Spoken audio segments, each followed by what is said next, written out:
A cheeky orange seller from London's gritty alleys catches the eye of the king himself and changes everything. England in the 1650s was a place of stark contrasts.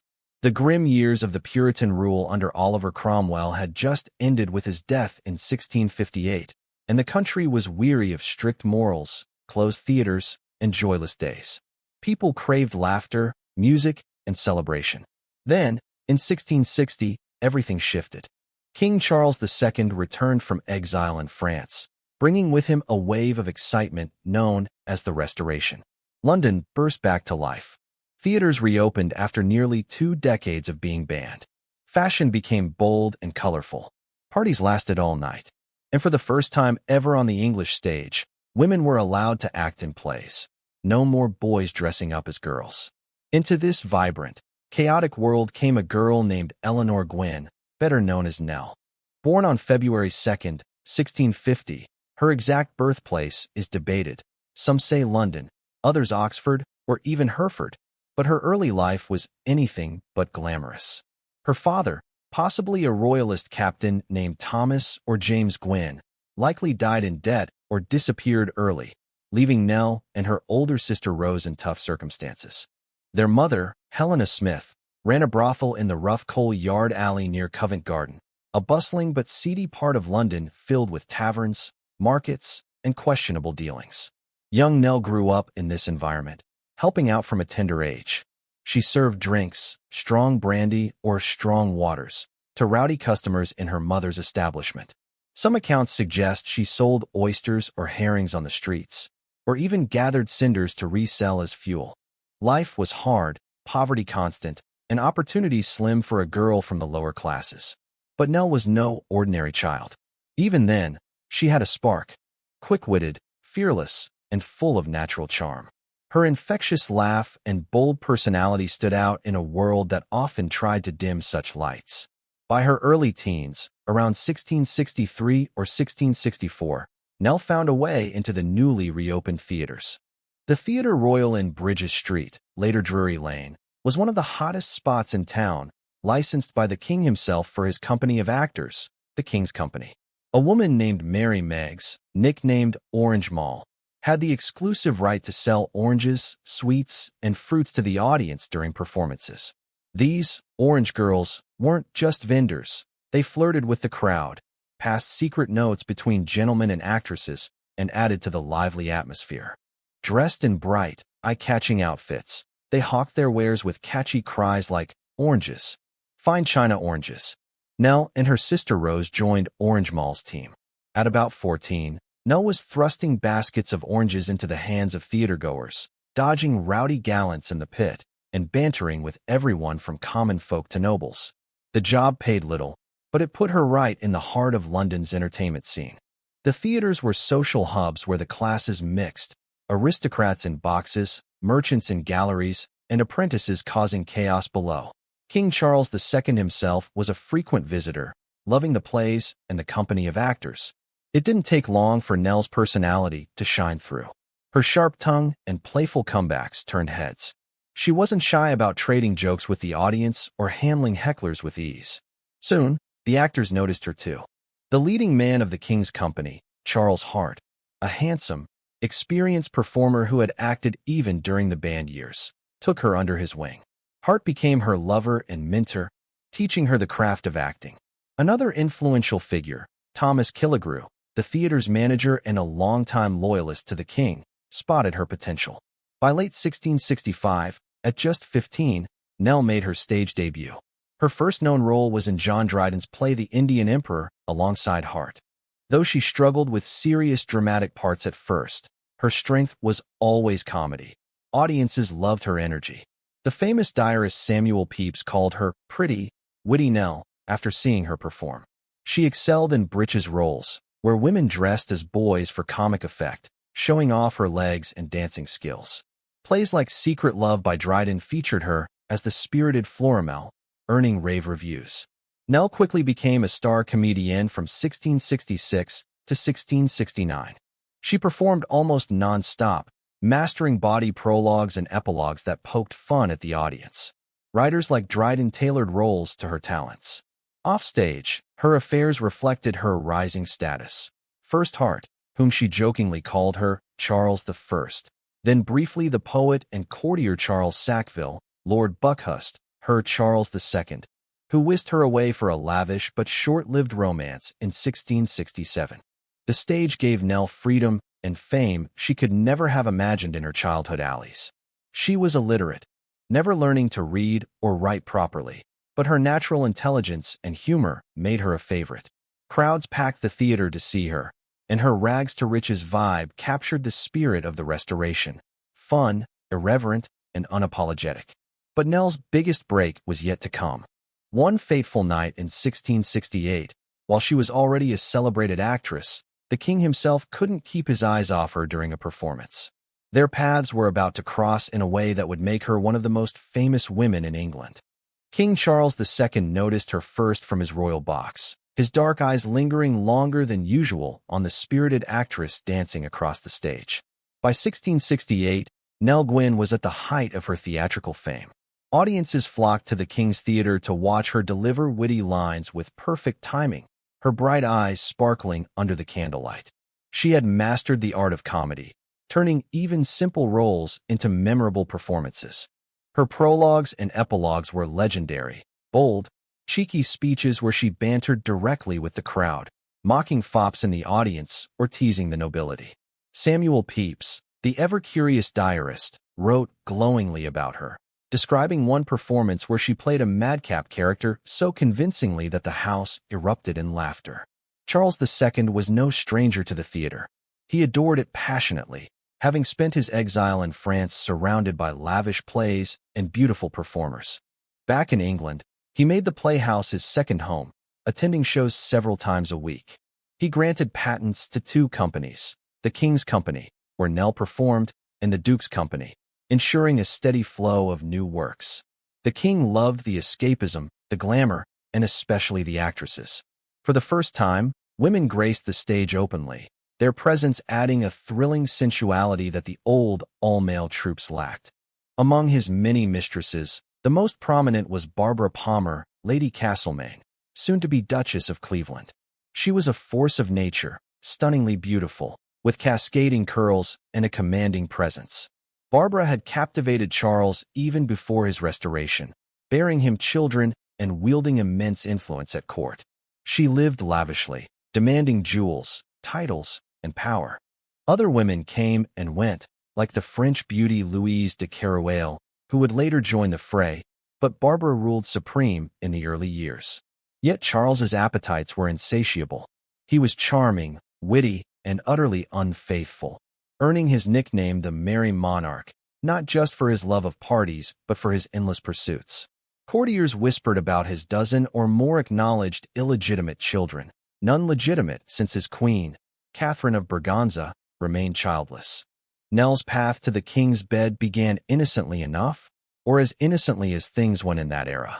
The exact moment is lost to history, but accounts suggest it happened around late 1668 or early 1669.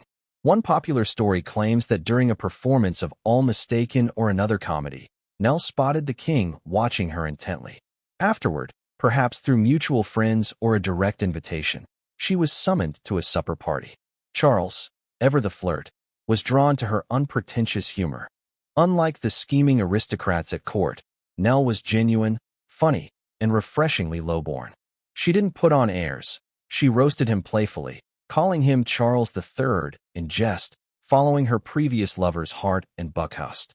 Their first intimate encounter likely occurred in the spring of 1669.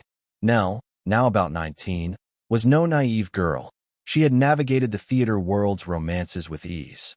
But Charles was different, powerful, magnetic, and generous. He showered her with gifts almost immediately. Soon, she moved into better lodgings, her finances improving dramatically.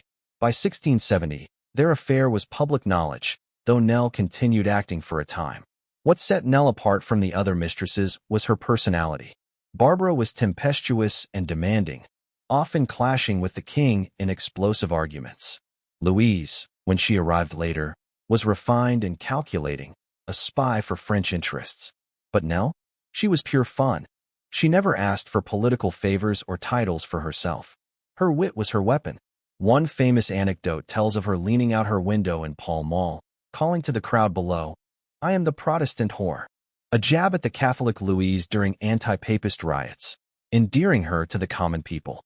The rivalry between the mistresses became legendary. Barbara despised Nell, seeing her as an upstart orange girl encroaching on her territory. Once, when Charles visited Nell, Barbara reportedly burst in unannounced, only for Nell to quip something sharp about her appearance. Another tale has Nell inviting Barbara to tea, serving her in fine china while subtly mocking her higher status. Though exaggerated over time, these stories highlight Nell's fearless tongue. In 1670, Nell gave birth to their first son, Charles Beauclerc, named after his father. The king acknowledged the boy promptly, granting him titles later in life. A second son followed in 1671, but he died young.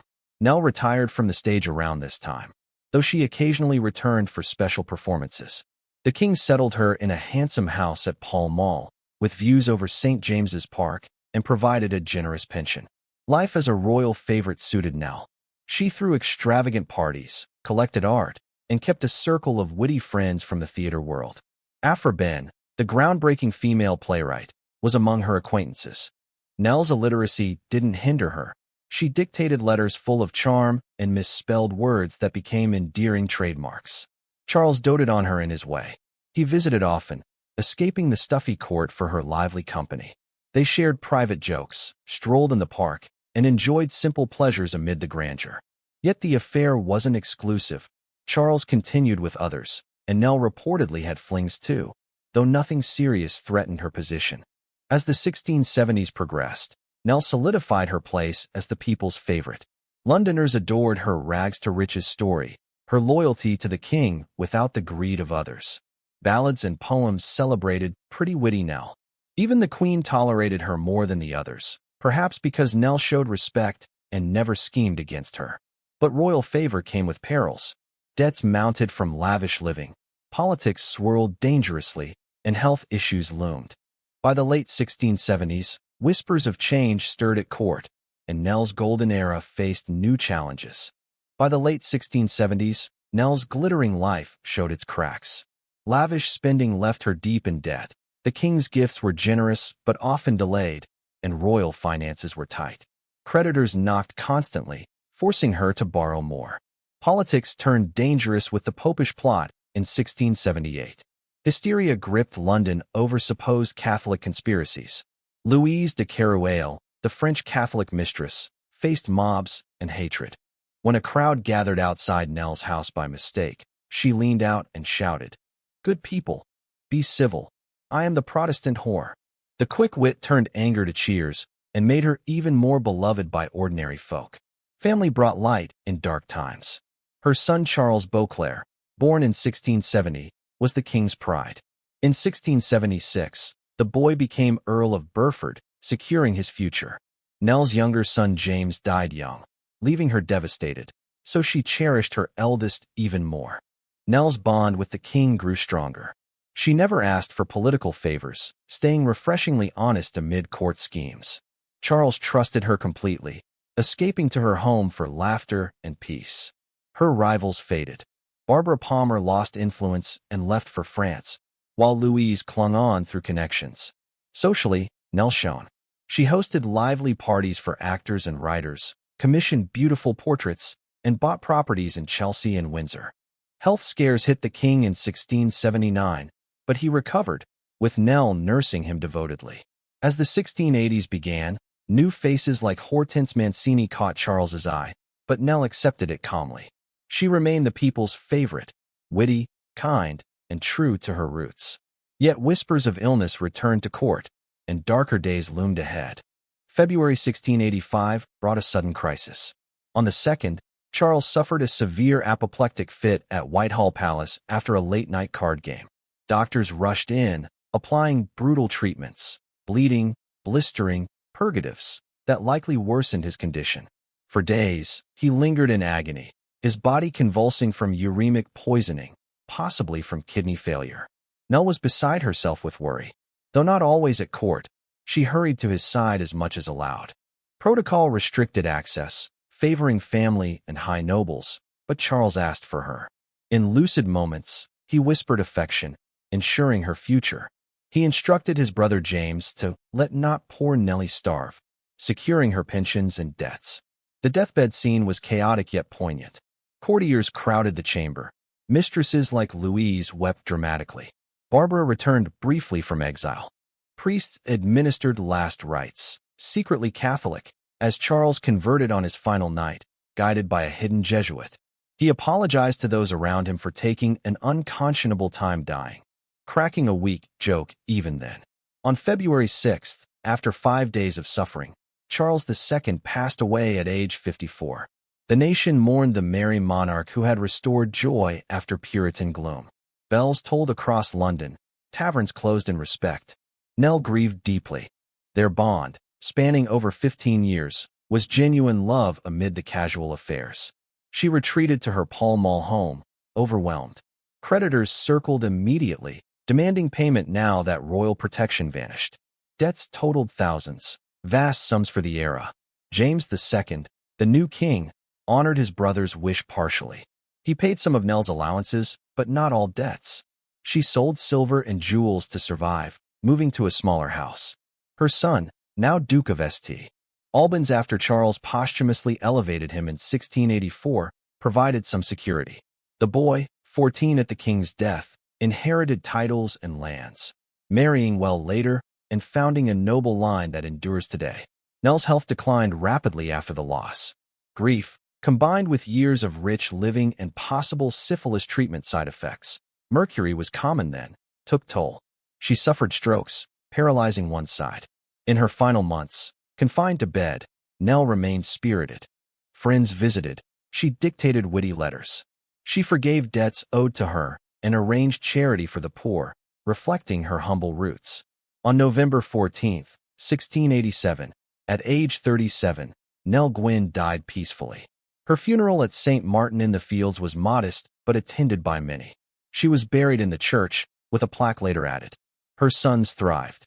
The Duke of St. Albans became a soldier and courtier, carrying forward the Beauclerc name. Nell's story faded into legend, but her impact lingered. She embodied the Restoration spirit, bold, joyful, irreverent. Nell Gwyn's legend grew brighter after death.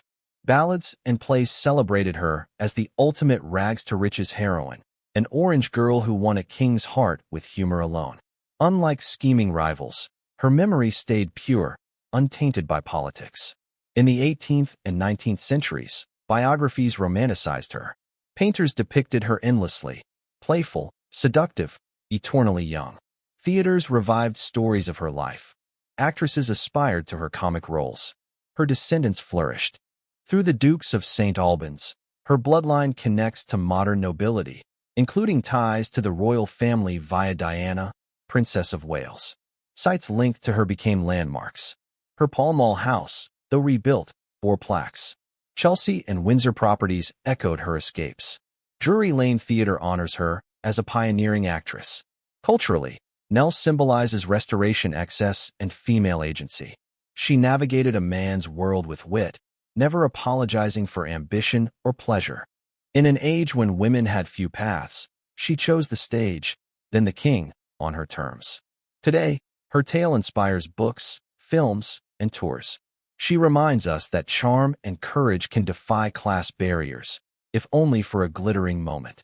From gritty alleys to royal favor, Nell Gwyn lived fully, laughed loudly, and loved truly.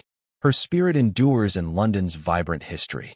If you enjoyed this journey through Nell's extraordinary life, like the video, subscribe for more historical stories, and comment below what surprised you most about her.